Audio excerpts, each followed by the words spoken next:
A sloth, a donkey, and a curious human. Send a prompt and see what they're doing.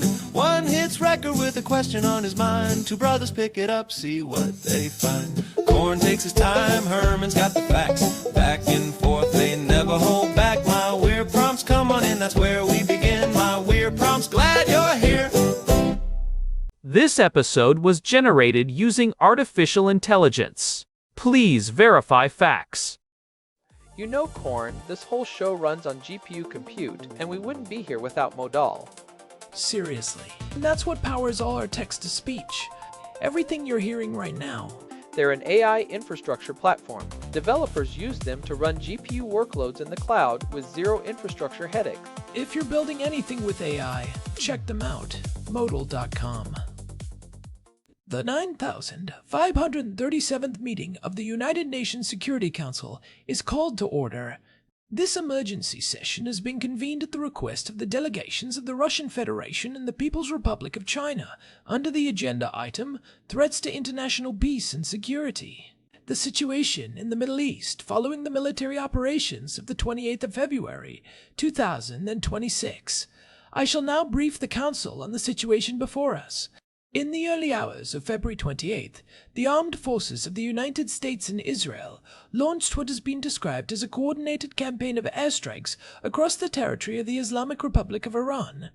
Approximately 900 strikes were conducted within a 12-hour period, targeting nuclear facilities, military installations, air defense systems, and command structures. Iranian state media confirmed on March 1st the death of Supreme Leader Ayatollah Ali Khamenei, along with the commander of the Islamic Revolutionary Guard Corps, the defense minister, and senior intelligence officials. In the hours that followed, Iran launched retaliatory missile and drone strikes against Israeli territory, United States military installations in the Gulf region, and the sovereign territories of Bahrain, Kuwait, Qatar, the United Arab Emirates, Saudi Arabia, and Jordan. Iran has also moved to close the Strait of Hormuz, through which approximately 20% of the world's oil supply transits daily. The Secretary General has called on all parties to exercise maximum restraint and return to the path of diplomacy. I will now open the floor for statements from Council members. The representative of the United States has the floor. Thank you, Mr. President. The United States comes before this Council not to apologize, but to explain. For more than 4 decades, the Iranian regime pursued a nuclear weapons capability in defiance of this body's resolutions, in defiance of the Non-Proliferation Treaty, and in defiance of basic norms of international conduct. Let us be clear about the timeline. In 2015, the international community offered Iran a diplomatic off-ramp through the Joint Comprehensive Plan of Action. Iran's compliance was partial at best and deteriorated rapidly after 2018. By 2025, the International Atomic Energy Agency confirmed that Iran had enriched uranium to 90% purity, weapons-grade material, at levels far beyond any plausible civilian justification. The United States invoked its inherent right of self-defense under Article 51 of the United Nations Charter. This was not aggression. This was the elimination of an existential threat after decades of failed diplomacy, violated agreements, and systematic deception of international inspectors. We acted to prevent a nuclear-armed Iran from holding the entire Middle East hostage. We acted because this Council, frankly, could not. Resolution after resolution, sanction after sanction, and still Iran enriched, still Iran armed proxies from Lebanon to Yemen to Iraq, still Iran threatened the destruction of a fellow United Nations member state. What were we supposed to do? Wait for a mushroom cloud over Tel Aviv? Now. Regarding the retaliatory strikes by Iran against Gulf states, against civilian infrastructure, against a residential high-rise building in Saudi Arabia, let me say this plainly. These attacks against sovereign nations that had nothing to do with the military operation are indefensible. They are war crimes, and this Council must condemn them unequivocally. The United States supports the draft resolution put forward by Bahrain on behalf of the Gulf Cooperation Council. We call on all members to vote in favor. Thank you. I thank the representative of the United States. I now give the floor to the representative of the Russian Federation. Thank you, Mr. President. We have just heard the representative of the United States describe nearly 900 airstrikes against a sovereign nation, the targeted assassination of its head of state, and the systematic destruction of its military and civilian infrastructure as, and I quote, self-defense. One wonders what the United States would consider aggression. Let us state what is obvious to the rest of the world, even if it is inconvenient in Washington. What occurred on February 28th was an unprovoked act of military aggression in violation of the United Nations Charter. There was no armed attack against the United States or Israel that triggered a right of self-defense under Article 51. There was no Security Council authorization under Chapter 7. There was, in fact, a diplomatic process underway. The Omani foreign minister confirmed on February 27th, one day before the strikes, that a breakthrough had been reached. Iran had agreed to halt enrichment stockpiling and accept full IAEA verification. One day before bombs fell on Tehran, diplomacy was working, and it was destroyed deliberately by those who never wanted it to succeed. Russia condemns these strikes in the strongest possible terms. We also condemn the Iranian retaliatory strikes against Gulf states and civilian infrastructure. No amount of provocation justifies attacks on countries that were not party to the aggression.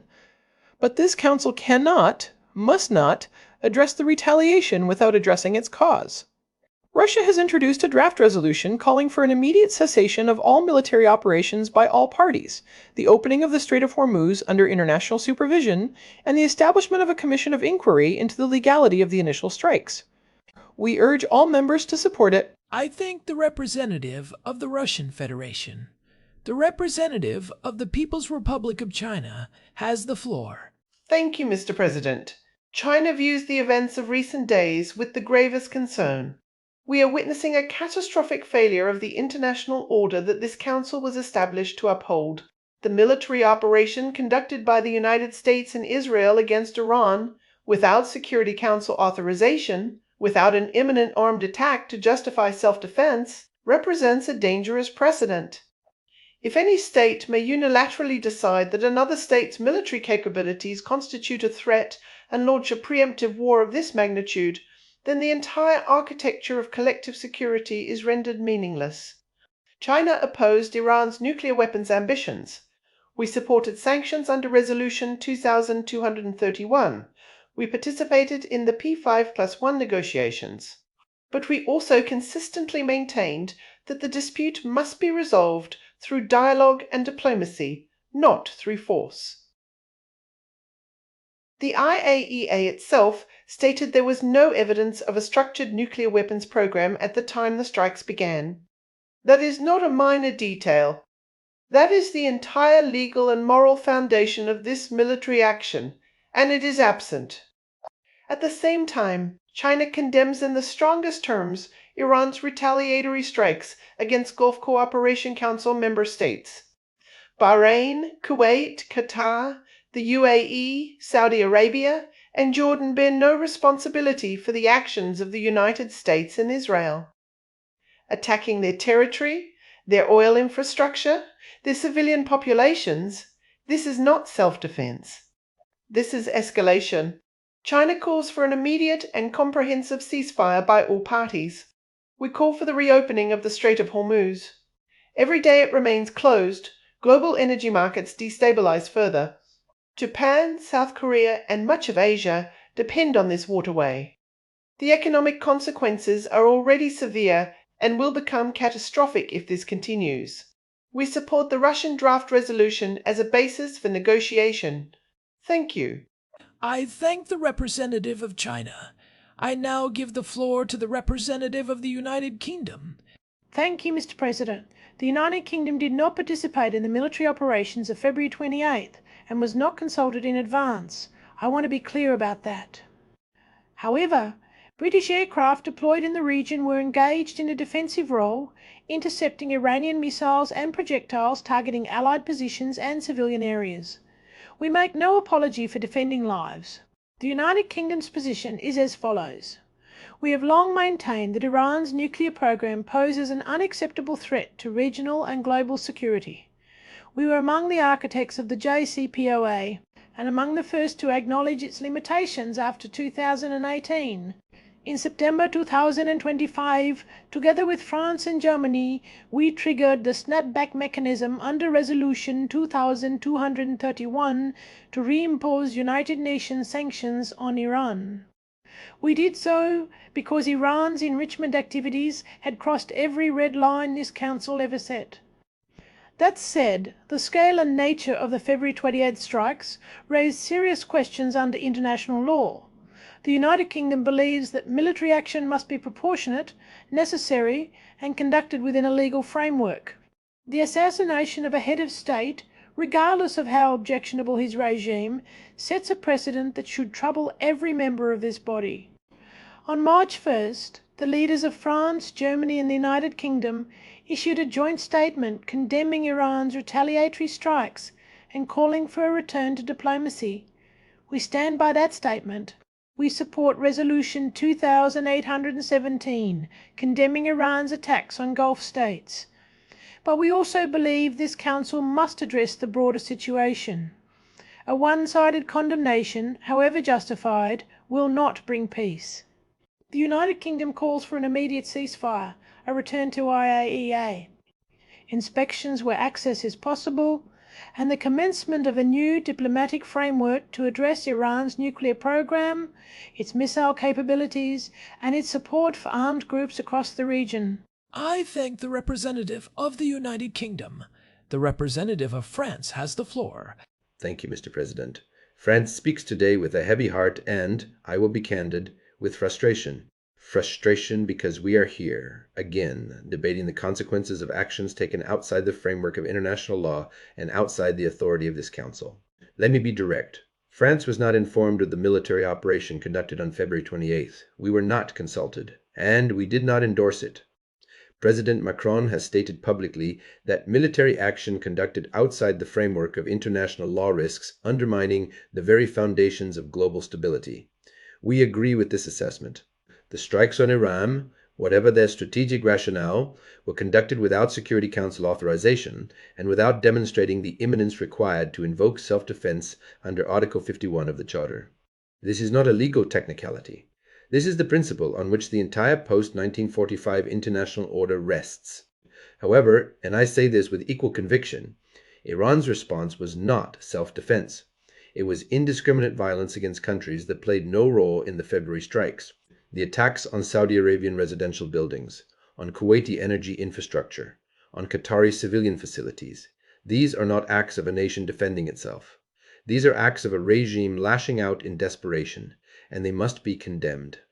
France voted in favor of Resolution 2817 because the attacks on Gulf states demand a clear response from this Council. But France abstained on the Russian draft resolution, and I will explain why. Not because we oppose a ceasefire. We support a ceasefire. But because the Russian text, with respect to my colleague from Moscow, failed to adequately address Iran's responsibility in the escalation and in its broader nuclear violations. A balanced resolution must address all dimensions of this crisis. France is prepared to work with all Council members on such a text. One more point. France, along with Germany and the United Kingdom, blocked a proposed resolution that would authorize the use of force to reopen the Strait of Hormuz. We did so because adding another military front to this crisis would be catastrophic. The strait must be reopened, but through negotiation, not through more bombs. I thank the representative of France. I now give the floor to the representative of Pakistan. Thank you, Mr. President.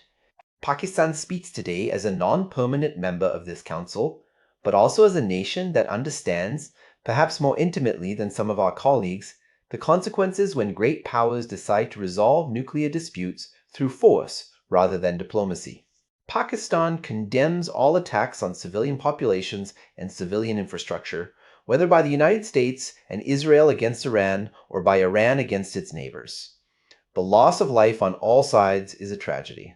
But I must speak frankly to this council. The events of February 28th have sent a message to every nation in the developing world that possesses or contemplates possessing advanced military capabilities. That message is this: if you are perceived as a threat by certain powers, no amount of negotiation will protect you. Diplomacy was actively underway. The Omani mediation had produced results, and it was bypassed. Pakistan urges this Council to consider what this precedent means for the Non-Proliferation Treaty regime. If nations that comply with, or are in the process of complying with, international frameworks can be attacked anyway, then what incentive remains for compliance? This is not a hypothetical question. This is a question being asked right now in capitals around the world. Pakistan supports an immediate ceasefire. Pakistan supports the reopening of the Strait of Hormuz through diplomatic means. And Pakistan calls on this Council to establish an independent investigation into the events of February 28th and their aftermath, not to assign blame in advance, but to establish facts. This Council's credibility depends on its willingness to apply international law equally to all states, including the powerful ones. I thank the representative of Pakistan. In accordance with the provisional rules of procedure and with the consent of the Council, I now invite the representative of the Islamic Republic of Iran to address the Council. The representative of Iran has the floor. Thank you, Mr. President. I speak to this Council today on behalf of the people of the Islamic Republic of Iran, a people in mourning, a people under attack, and a people whose sovereignty has been violated in a manner unprecedented in the modern era. On February 28, 2026, the United States and Israel launched a war of aggression against my country, not a surgical strike, not a limited operation, a war. 900 strikes in 12 hours. Our supreme leader assassinated, our defense minister assassinated, our military commanders assassinated, our nuclear facilities destroyed, our air defenses dismantled, and all of this one single day after our government had agreed through Omani mediation to accept full IAEA verification and halt uranium stockpiling. One day after diplomacy succeeded, it was murdered alongside our leaders. The representative of the United States asks this Council what they were supposed to do. I will tell you what they were supposed to do. They were supposed to let diplomacy work. They were supposed to accept yes for an answer. Instead, they chose war, because war was always the objective. Not our enrichment program, not our missiles. They sought regime change, and they achieved it through assassination. Now, I have heard condemnation in this chamber of Iran's retaliatory actions. I will address this directly.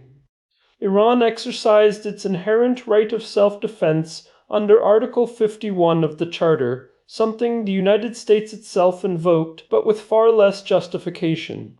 However, I acknowledge, and the government of Iran acknowledges, that strikes that caused harm to civilian populations in neighboring states were not our intention. Iran targeted military facilities associated with the coalition that attacked us. We deeply regret any civilian casualties. But I ask this Council, where was your condemnation when 900 strikes fell on Tehran? Where was your emergency session when our leader was assassinated? Where were your draft resolutions then? The International Atomic Energy Agency itself, the body charged with monitoring our program, stated that there was no evidence of a structured nuclear weapons program at the time of the attack. No evidence. And yet our country burns. Iran demands an immediate cessation of all United States and Israeli military operations against our territory. Iran demands reparations for the destruction of our infrastructure. And Iran demands that this Council fulfill its charter obligation and hold the aggressors accountable. Thank you. I thank the representative of Iran. I now invite the representative of Israel to address the Council. The representative of Israel has the floor. Daniel. Thank you, Mr. President. I have listened carefully to the statements made today, and I must say, some of what I have heard is detached from reality. The representative of Iran stands before this council, a council created to prevent another world war, and speaks of diplomacy betrayed. Let me remind this body what Iranian diplomacy looks like. For 20 years, Iran negotiated in bad faith with the P5+1 while secretly advancing weapons research. Iran violated the JCPOA enrichment limits within 2 years of the American withdrawal. By 2025, Iran possessed enough weapons-grade uranium for multiple warheads. Iran funded, armed, and directed Hezbollah, Hamas, Palestinian Islamic Jihad, the Houthis, and militias in Iraq and Syria. All of this while sitting across negotiating tables and promising restraint. Daniel, Israel faced an existential threat. I do not use that word lightly. A nation of 9 million people, surrounded by Iranian proxies on every border, facing a regime that had publicly and repeatedly called for our destruction, a regime on the threshold of nuclear weapons capability. No responsible government could accept that risk. We acted in self-defense, consistent with Article 51 of the Charter, and we make no apology for protecting our citizens. Daniel, now, I want to address the claims about the Omani mediation. My colleague from Iran says a breakthrough was achieved on February 27th. Israel's intelligence assessment, shared with key allies, indicated that this agreement was a tactical delay. Iran had used negotiations as cover before. In 2004, in 2012, in 2023, the pattern was consistent. Agree to terms, buy time, advance the program in hidden facilities, and resume when convenient. Daniel, regarding Iran's retaliatory strikes, the Council has heard the facts. Iran fired missiles and drones not only at Israel but at 6 additional countries that had nothing to do with the military operation. If there were any remaining doubts about the nature of the Iranian regime, those doubts should now be erased. This is a regime that, when cornered, lashes out at anyone within reach. Daniel, Israel supports Resolution 2817. Israel supports the complete disarmament of Iran's nuclear program under international verification. And Israel supports a diplomatic process that produces a genuine, verifiable agreement, not another cycle of Iranian deception, followed by international hand-wringing. Thank you. I thank the representative of Israel. I shall now open the floor for responses and general debate. The representative of the Russian Federation has requested the floor. Thank you, Mr. President. I will be brief. I have listened to the representative of Israel describe intelligence assessments that allegedly showed the Omani mediation was a tactical delay. This is a remarkable claim, given that the intelligence was never shared with this council, never shared with the IAEA, and never shared with the mediating party, Oman. We are asked to take it on faith that diplomacy was doomed from the same intelligence community that assured the world of weapons of mass destruction in Iraq in 2003. I think this council has heard that story before. I also note something striking. The representative of the United States spoke for several minutes about Iran's nuclear program, Iran's proxies, Iran's violations. Not a single word about the 900 strikes on a sovereign nation. Not a single word about the assassination of a head of state. Not a word about whether any of this was legal. This silence is the loudest statement made today. Point of order, Mr. President. The representative of the United States on a point of order. The Russian representative is engaging in rhetorical characterizations rather than addressing the substance of the agenda item. Russia requested this emergency session to discuss threats to international peace and security. Iran's attacks on 6 sovereign nations are the threat before us. I note the point of order. I would remind all delegations to direct their remarks through the chair and to focus on the situation as defined by the agenda. The representative of Russia may continue. Thank you, Mr. President. I am addressing the situation. The situation did not begin on March 1st with Iran's retaliation. It began on February 28th with coalition strikes on Tehran. You cannot sever cause from consequence and call it analysis. Russia reiterates its call for a comprehensive ceasefire. We have introduced a draft resolution to this effect. We note that Resolution 2817, while it correctly condemns attacks on Gulf states, is fundamentally incomplete because it says nothing about the precipitating aggression. Russia abstained on that vote for this reason. We did not veto it because we agree that attacks on Gulf state civilians are indefensible. But a one-sided narrative serves no one. I thank the representative of Russia. The representative of China has requested the floor. Thank you, Mr. President. I wish to respond briefly to the representative of Israel. He spoke of an existential threat. China takes nuclear proliferation seriously. We do not dismiss Israel's security concerns. But I must note that the IAEA, the international body specifically tasked with assessing nuclear threats, found no evidence of a structured weapons program at the time of the strikes.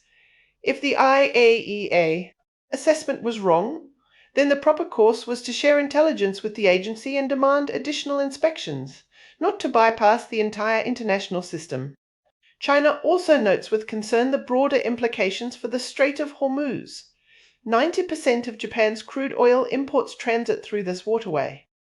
South Korea, India, and China itself are heavily dependent on this route. The closure of the strait is not a regional issue. It is a global economic emergency. Oil prices have surged. Supply chains are disrupted. Developing nations with no voice in this chamber, are paying the price through inflation, fuel shortages, and economic instability. Every day of inaction by this council deepens the crisis. China opposes the use of force to reopen the strait. We join France in this position. Another military operation in these waters would risk catastrophic escalation. The strait must be reopened through negotiation, with security guarantees for all parties. I thank the representative of China. The representative of the United Kingdom has requested the floor. Thank you, Mr. President. I want to pick up on something the representative of Pakistan raised, because I think it is the most important question facing this Council, not just today, but in the years ahead. What does this precedent mean for the non-proliferation regime? The United Kingdom was a co-sponsor of the Nuclear Non-Proliferation Treaty. We believe in it, we rely on it. And I will be honest, the events of February 28th have damaged it. When nations that are engaged in negotiation, however imperfect that negotiation may be, are subjected to military strikes of this magnitude, the incentive structure of the NPT is undermined. Why negotiate if the outcome is the same? I say this not to condemn the United States or Israel. I say this because it is true, and because this Council must grapple with the consequences. The British government has proposed a new diplomatic framework, a successor to the JCPOA. That addresses not only enrichment but ballistic missiles and regional proxy activity. This must be comprehensive. And it must be accompanied by genuine security guarantees. Guarantees that nations which comply with international frameworks will not face military action for doing so. One practical matter. We need humanitarian access into Iran. Reports from the ICRC indicate significant civilian casualties from the initial strikes, particularly near military installations in populated areas. 120 historical sites have reportedly been damaged. Whatever one's view of the military necessity, there are civilians who need medical care, shelter and food. I urge all parties to facilitate humanitarian corridors. I thank the representative of the United Kingdom. The representative of France has requested the floor. Thank you, Mr. President. I wish to make 2 points. First, on the question of the Strait of Hormuz. France has joined with China and Russia in opposing a draft resolution that would authorize the use of force to reopen the strait. I want to explain our reasoning, because some may find it surprising that France stands with Moscow and Beijing on this issue. The reason is straightforward. We are in the middle of the worst military escalation in the Middle East since 1973. Adding a naval confrontation in the world's most important oil choke point would not resolve the crisis. It would deepen it. It would risk direct military confrontation between the United States Navy and Iran's naval forces in confined waters, with catastrophic potential for miscalculation. France proposes instead a United Nations supervised arrangement for the reopening of the strait, with contributions from neutral maritime nations and security guarantees for Iran's coastal sovereignty. Second, on the broader diplomatic architecture. I agree with my British colleague that we need a successor to the JCPOA, but let me be frank. Any new agreement must be negotiated with an Iranian government that actually exists and has the authority to implement its commitments. As of today, the Iranian state is in a condition of severe disruption. Its supreme leader, its defense minister, and multiple senior commanders have been killed. Whoever emerges as the new leadership will face enormous domestic pressure. This is not a conducive environment for diplomatic breakthroughs. This council should be realistic about timelines while still insisting on the objective. I thank the representative of France. The representative of Pakistan has requested the floor. Thank you, Mr. President. I am grateful to the representative of the United Kingdom for engaging with the point I raised about the non-proliferation regime. I want to develop it further because I believe it is urgent. Pakistan is a nuclear arms state. We have been transparent about this. We did not sign the NPT because we believed the treaty's structure was inequitable. But we have always respected the principle that nuclear disputes should be resolved through diplomatic engagement, not preemptive military action. What happened on February 28 sends a very different signal. The signal is that if certain powers decide your military capabilities are threatening, they will act regardless of the diplomatic process, regardless of the IAEA findings, regardless of this council. I must be direct. Several delegations in this room, in private conversations, have expressed to Pakistan their concern that the Iran precedent could be applied to them. I will not name countries, but the concern is widespread, particularly among nations with advanced civilian nuclear programs that could theoretically be characterized as dual use. If this council does not establish clear boundaries, clear limits on when preemptive force is permissible, we risk a future in which nuclear proliferation accelerates rather than diminishes. Nations will conclude that the only reliable deterrent is a weapon that already exists, not an agreement that might be torn up. Pakistan calls for a special session of the General Assembly to address the implications of the February strikes for the international non-proliferation framework. This is too important to be addressed only in this chamber, where the veto power of the very states involved limits what can be achieved. I thank the representative of Pakistan. The representative of Iran has requested the right of reply. Seeing no objection, I grant the right of reply. The representative of Iran has the floor. Thank you, Mr. President. I must respond to the representative of Israel. He spoke of intelligence assessments suggesting the Omani mediation was, to use his phrase, a tactical delay. This is the logic of a state that has decided war is the only answer. When Iran refused to negotiate, it was proof of hostile intent. When Iran agreed to negotiate, it was proof of deception. There is no outcome in which Iran is judged to have acted in good faith. The conclusion, the regime change by force, was predetermined. And I note, Mr. President, that the representative of Israel did not address a single point raised by the IAEA. The agency found no evidence of a structured weapons program, not insufficient evidence. No evidence. The representative of Israel says his intelligence showed otherwise. Then share it, declassify it, present it to the IAEA Board of Governors. If the evidence exists, let it be examined. If it does not, then this council is being asked to ratify a war based on intelligence that cannot be verified. We had been here before. The world remembers 2003. I thank the representative of Iran. The representative of Israel has requested the right of reply. The representative of Israel has the floor. Daniel, thank you, Mr. President. The representative of Iran invokes the IAEA. Let me remind this council that the reason the IAEA could not confirm a weapons program is because Iran systematically denied inspectors access to key facilities. You cannot hide evidence and then cite the absence of evidence as proof of innocence. For 2 years, Iran refused to resolve what the agency called outstanding safeguard issues. Iran removed monitoring cameras. Iran denied access to facilities at Fordo and Natanz. The IAEA itself expressed, and I quote, serious and growing concern about Iran's cooperation. Daniel, as for the Omani agreement, I will say only this. Israel has lived next to this regime for 4 decades. We've watched every agreement, every understanding, every diplomatic assurance be violated. We judge the risk based on our national experience and our intelligence.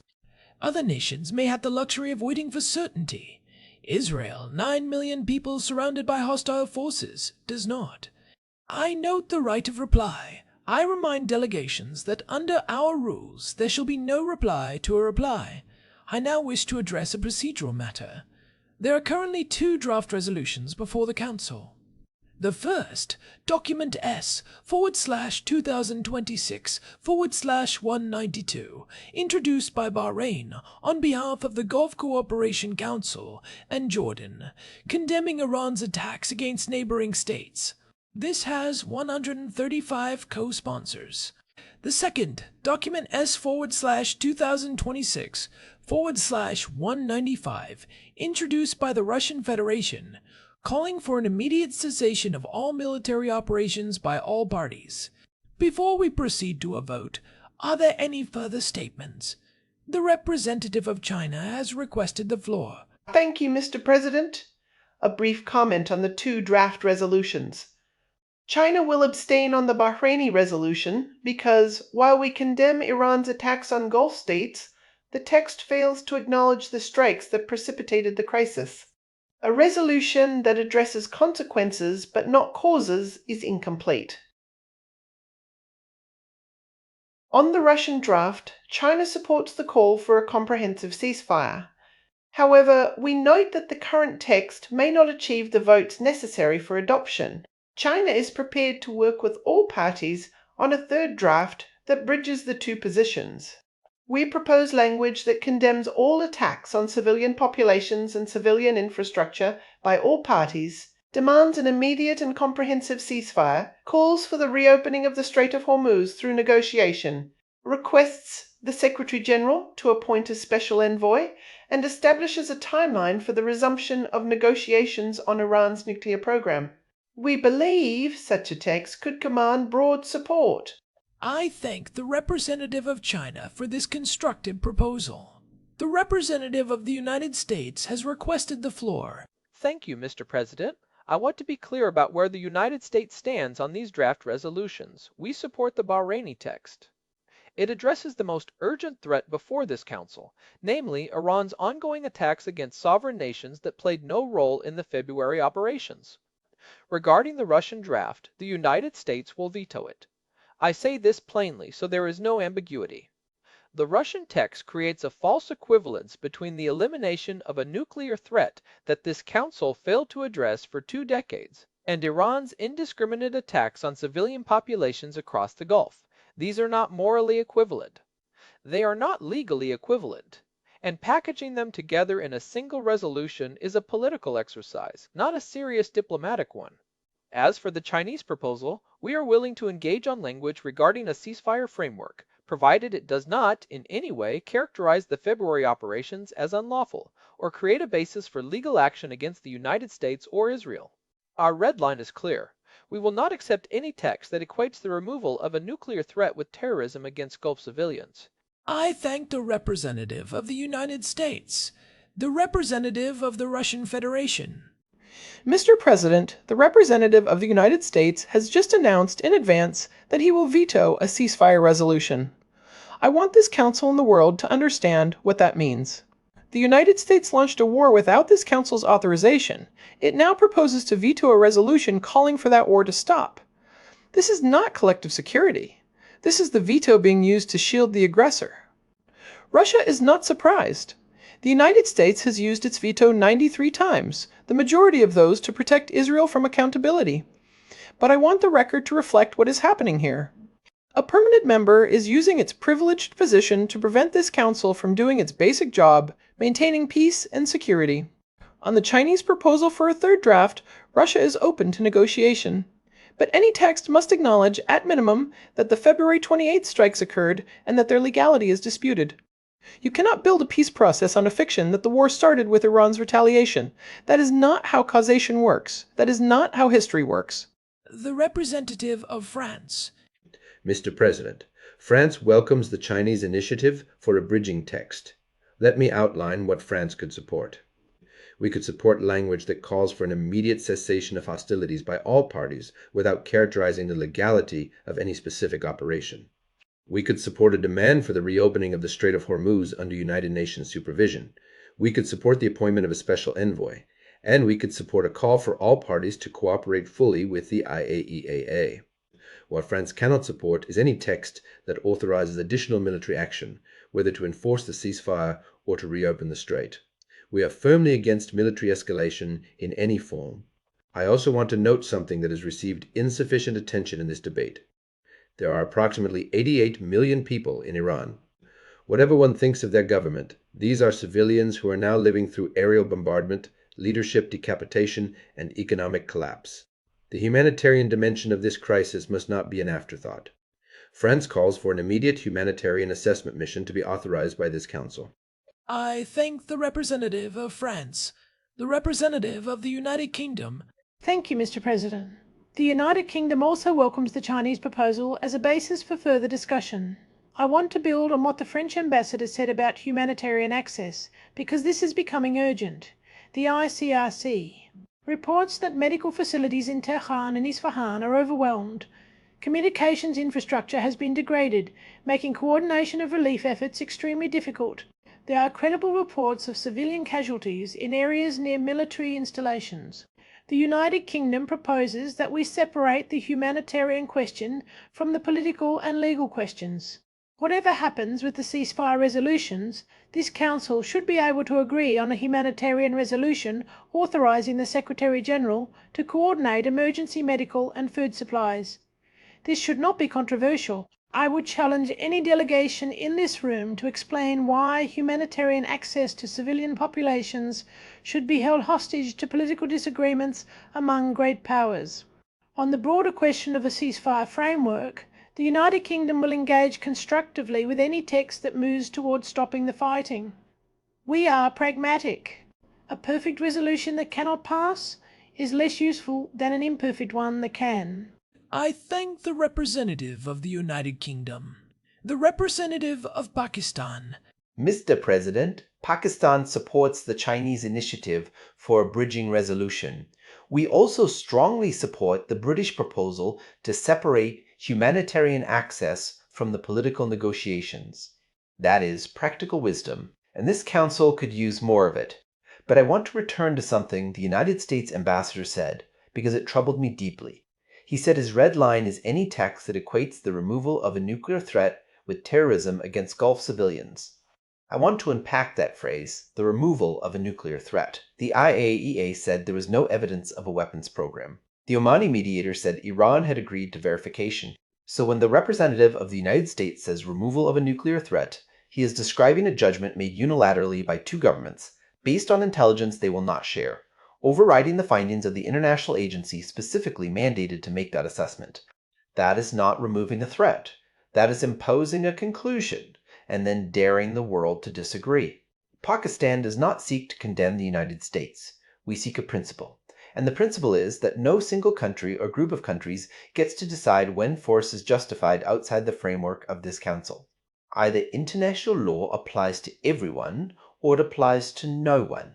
There is no middle ground. I thank the representative of Pakistan. Are there further statements before we discuss next steps? The representative of Iran. Mr. President, I wish to address the question of the Strait of Hormuz directly, as I notice several delegations have raised it. Iran's decision to restrict passage through the strait was a defensive measure taken in the context of an ongoing military assault on our territory. Our ports, our naval facilities, our coastal defenses were under attack. The strait runs through Iranian territorial waters. That said, Iran is not indifferent to the economic consequences for nations that depend on this waterway. We recognize that countries in Asia, in Africa, in Latin America are suffering. Iran is prepared to discuss the reopening of the strait, but only, and I must be clear, only as part of a comprehensive ceasefire agreement that includes the complete cessation of United States and Israeli military operations against Iranian territory. We will not reopen the strait while bombs continue to fall on our cities. I also wish to respond to the discussion about a humanitarian resolution. Iran welcomes calls for humanitarian assistance to our civilian population. We note, however, the irony that the nations responsible for the destruction now wish to coordinate the relief. Iran is prepared to accept humanitarian aid through the United Nations system, the ICRC, and the Red Crescent, but not through bilateral channels with the attacking parties. I thank the representative of Iran, the representative of the United States. Mr. President, a brief response. The representative of Pakistan suggests that the United States made a unilateral judgment about the Iranian nuclear threat. I would respectfully remind my colleague that this Council adopted 6 Chapter 7 resolutions on Iran's nuclear program between 2006 and 2010. The threat was not invented by the United States. It was identified by this body repeatedly over the course of 2 decades. When sanctions were reimposed through the snapback mechanism in September 2025, it was the E3, Britain, France, and Germany that pulled the trigger, not Washington. The United States did not act in a vacuum. We acted after exhausting every available diplomatic mechanism. I will not relitigate Iraq 2003 comparisons. The situations are fundamentally different. Iran's enrichment to weapons grade levels was confirmed by the IAEA. The existence of a delivery system was confirmed. What was not confirmed was the final assembly of a weapon, but waiting for that final step would have been waiting for it to be too late. On the Strait of Hormuz, the United States notes Iran's conditional offer. We are prepared to discuss arrangements, but we will not accept the strait being used as leverage. Freedom of navigation through international waterways is a principle, not a bargaining chip. I thank the representative of the United States. We have had a thorough exchange of views. It is clear that deep divisions remain on the political and legal questions surrounding this crisis. However, I believe I detect areas of potential convergence. First, there appears to be broad agreement that Iran's retaliatory strikes on Gulf states are condemned, as reflected in Resolution 2817, adopted with 13 votes in favor. Second, there appears to be interest in the Chinese proposal for a bridging resolution that addresses the conflict more comprehensively. Third, there is significant support for separating the humanitarian question and moving quickly on humanitarian access to affected civilian populations. Fourth, there is agreement on the need to reopen the Strait of Hormuz, with differences only on the method. I propose the following. I will convene informal consultations this afternoon to discuss the Chinese bridging text. I ask all delegations to submit proposed amendments by 1700 hours. Simultaneously, I will ask the United Kingdom delegation, in coordination with France, to circulate a draft humanitarian resolution for the Council's consideration at our next formal meeting. In closing, I want to say something to this Council in my capacity as President. We are at an inflection point. The decisions we make or fail to make in the coming days will shape the Middle East and the international order for a generation. Millions of civilians across the region are living in fear. The global economy is under severe strain. The non-proliferation regime, the cornerstone of nuclear security for more than half a century, is under threat. This council was created for moments like this. I urge all members to approach the informal consultations with flexibility and a genuine commitment to resolution. This meeting is suspended. The Council will reconvene at 1000 hours tomorrow, the 4th of March, for a briefing by the Secretary-General and a vote on the humanitarian resolution. This episode was generated using Gemini Flash 3. Text-to-speech engine was Chatterbox. Thanks for listening to our show. My weird prompts